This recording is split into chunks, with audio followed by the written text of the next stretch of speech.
On this episode of Money Matters with Jim Doyle, the skills for financial success grow over a lifetime.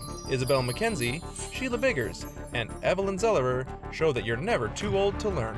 Plan more, worry less. This is Money Matters with Jim Doyle.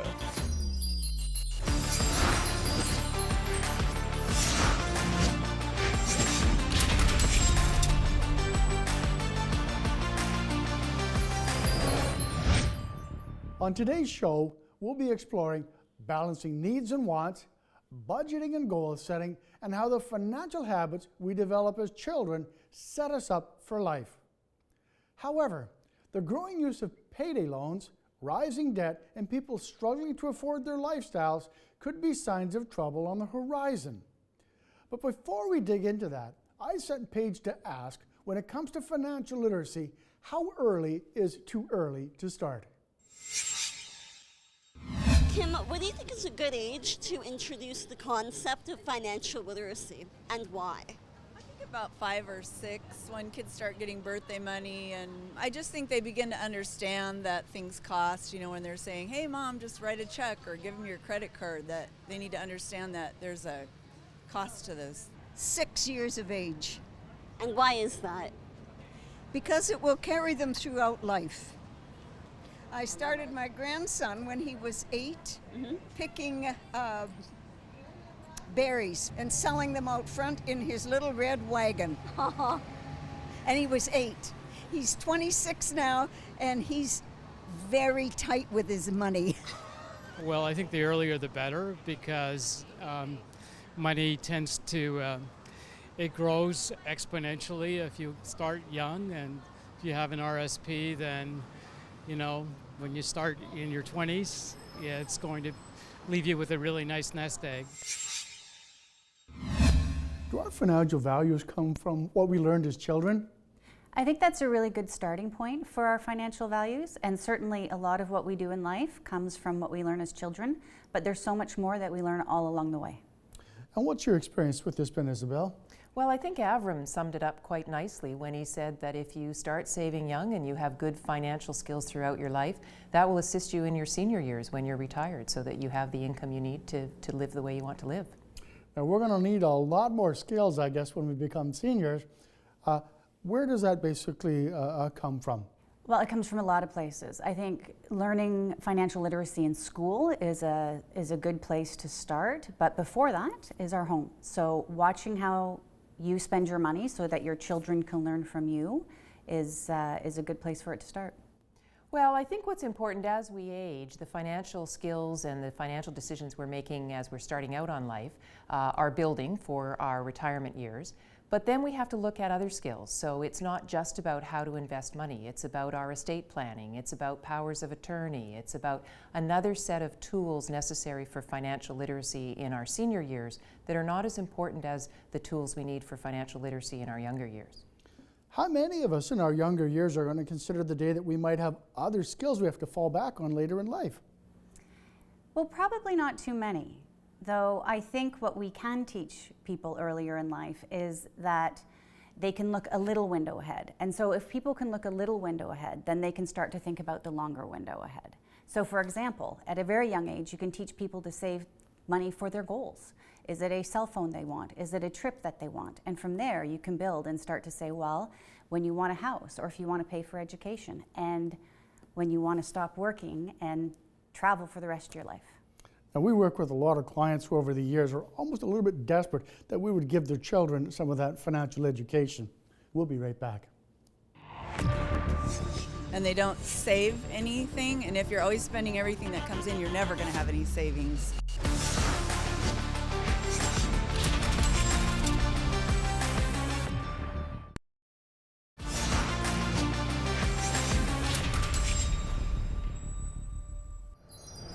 Welcome back. Why is financial literacy important? It helps us live the lives we want by design. However, when it comes to planning for life's events, the media and social pressure to spend is substantial. Now, how does this impact our spending priorities? Sheila? Well, I would say that it makes it a constant battle for people to pay attention to why they're making their spending decisions, because there is so much in their face asking them to spend. And the pressure is just as relentless on people at 75 and 85 to buy products. And some of them will need the products and some of them won't. Now, I heard about a term recently that was getting more and more attention, FOMO, fear of missing out. How is that steering people's choices? Again, I think it's steering people to sometimes make choices that aren't in their best interest. If you are going to miss out going out with your friends because they're going to a great dinner or that great holiday. And what trends are you seeing in your world, Isabel?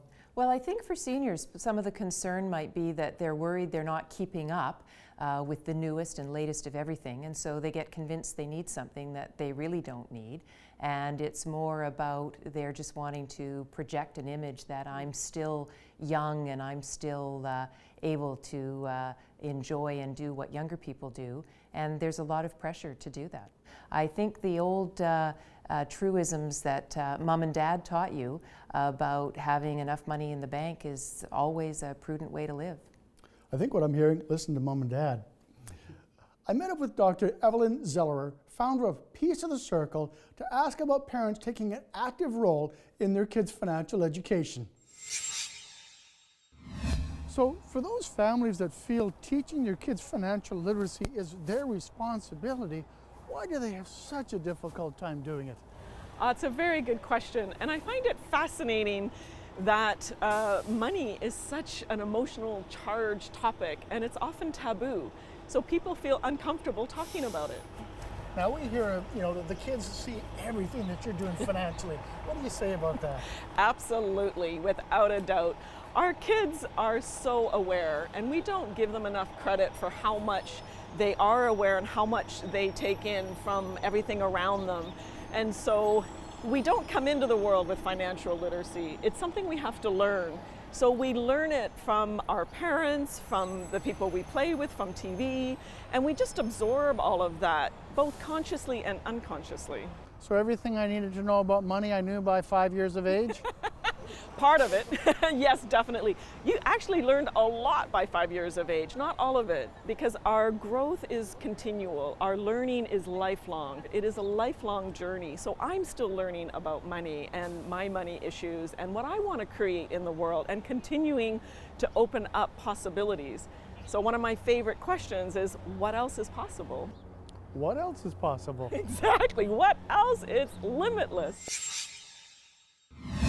I like Evelyn's excitement when she talks about financial literacy. How do you think most Canadians would rate their financial knowledge? Well, actually, Ipsos Reid did a study in 2017 that showed that 78% of Canadians rated their knowledge very high or high, and then they were asked a number of questions that showed that wasn't true. And in fact, the most overconfident group was millennials. How does this present a problem? Well, it presents a problem when people go to make decisions. So for example, putting things on credit and letting it sit there. Buying something on sale on a credit card, when in fact, if you paid cash for it at full price, it would have cost less. I can think of an example of a woman when I was in the Kootenays who had needed a new roof for her house, and so she went down to Kootenay Savings to borrow money at whatever the commercial lending rates were. And I said, well, have you been deferring your property tax? She said, no.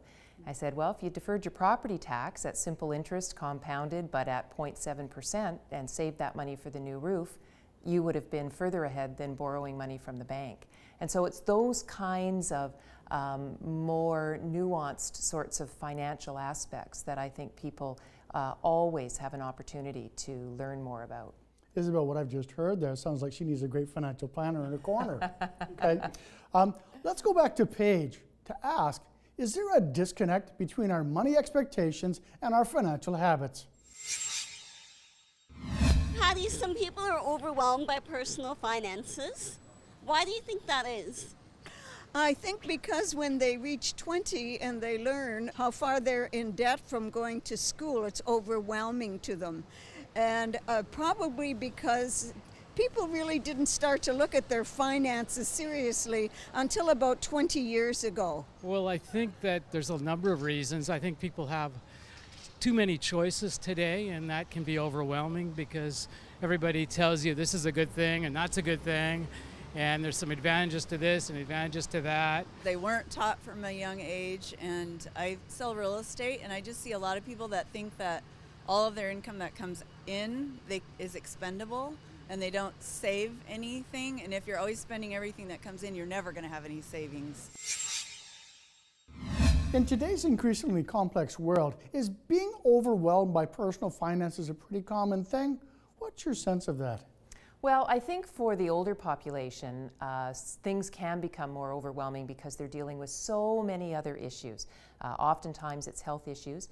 One of the things that happens, certainly for couples, when there's an estate to handle, when somebody's overwhelmed with a whole bunch of other issues to deal with, and now suddenly they have to start taking responsibility for all of the financial decisions that their spouses used to make. I think if there were better education and preparation, then I think we could avoid some of that. So what I'm hearing is preparation. What do you see in your world? What we see is that those simple things we teach about, wants, needs, budget setting, and goal setting at a very young age, lay the foundation for a financial healthy future. When people are older and seek advice, they're actually better positioned to take it. They hear it better, they understand it better. So we've heard some families say that if money makes them anxious, they don't talk about it. Is that pretty common? Certainly amongst seniors and their family members, it's very common. And you see it when it comes to discussing issues of estate planning. You see it when it comes to discussing issues of power of attorney, which child in the family is going to get power of attorney. But if there isn't proper planning, it can lead to quite a lot of unintended consequences and outcomes. And we get to see that in our planning practice when mom comes to us, never having steered the financial ship before, and she's going, what's the course need to be? We'll be right back. We want to blame something else instead of taking a look at what really is going on and what is our responsibility and what have we created from getting real about it.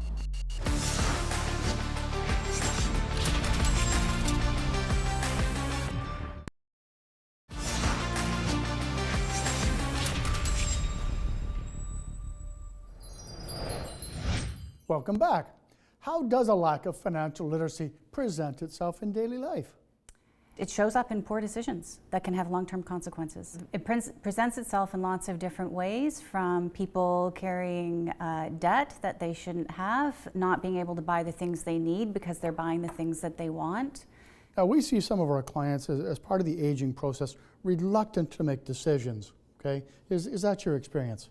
Yes, sometimes the indecision is born of a lack of confidence of making the right decision, which is born of not having the knowledge or training or understanding to make the decisions. And again, as you age, that can have some fairly significant unintended consequences.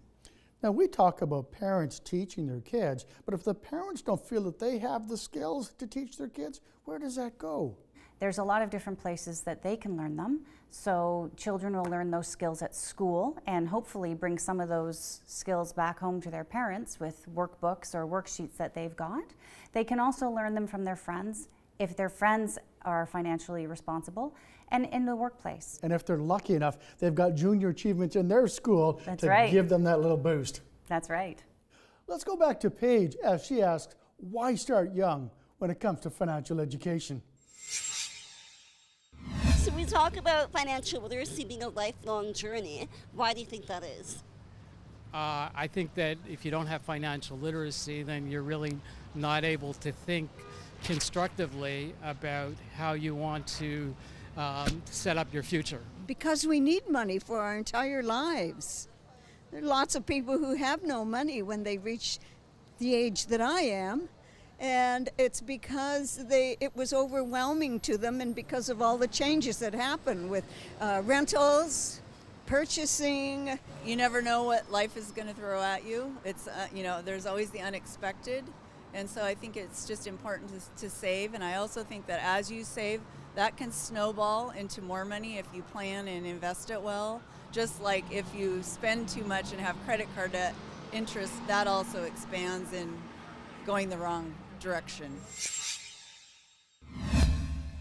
So let me ask you, do you think it's possible we think we have more knowledge than we actually do? Well, according to Sheila from the Ipsos poll, yes, we apparently don't have as many skills as we think we do. And I think that's a bit of a dangerous thing. So we're going to be going forth and making decisions with great confidence, and we don't really have the understanding to make those decisions. Like the study showed, that people who were tested after saying that they were really great in financial literacy actually didn't know some pretty simple things. If I've heard you right, it sounds like 2/3 of people don't know they need help. Let's go back to Evelyn as we talk about playing the financial blame game. So many people are really uncomfortable with their level of financial literacy. How does that present itself in real life? We want to blame something else, like our loved ones or the credit card or the economy or the government. Instead of taking a look at what really is going on and what is our responsibility and what have we created, not from any kind of judgment, but from getting real about it. So when people feel really uncomfortable about their level of financial knowledge, do they do something about it? They tend to retreat, or they tend to have a different conversation, or they tend to, like I said, blame somebody, or, again, a lot of coping mechanisms. So what do you think of breaking this off in bite-sized pieces, or to try and digest it all in one sitting? Exactly. This is a lifelong journey. Financial literacy, begins when we come into the world, and it'll not end until we leave. So it's a lifelong journey of learning and growing and getting clearer and creating. Well, you heard it today. It doesn't end until we leave. So why do you think it's important that we view financial literacy as a lifelong journey? I think there's a few reasons, and one is because what we're facing in our life changes, so what we're going to learn in detail changes, whether we're having our first child, buying a house. Another reason is the environment's changing. For example, none of us knew what a TFSA was, or at least I didn't in 2008, and it took me several years to understand the advantages to putting money in that versus my RRSP. And the third reason is because we just get better as we age. We understand things more, and we learn things differently. So Isabel, I hear some seniors say, I'm retired. I don't need to pay attention to this stuff anymore, right? Oh, no, I think you need to pay attention to it, perhaps even more so, because now it's producing your income. When you retire, at least for about 50% of Canadians, their income is going to be generated from the money that they invest and the money that they've saved. With most of the wealth tied up in seniors' hands, this is the demographic that we work with. This group truly understands the value of advice. We'll be right back. What if it isn't this really hard, contracted, horrible thing? What if it's like a fun adventure we can go on together?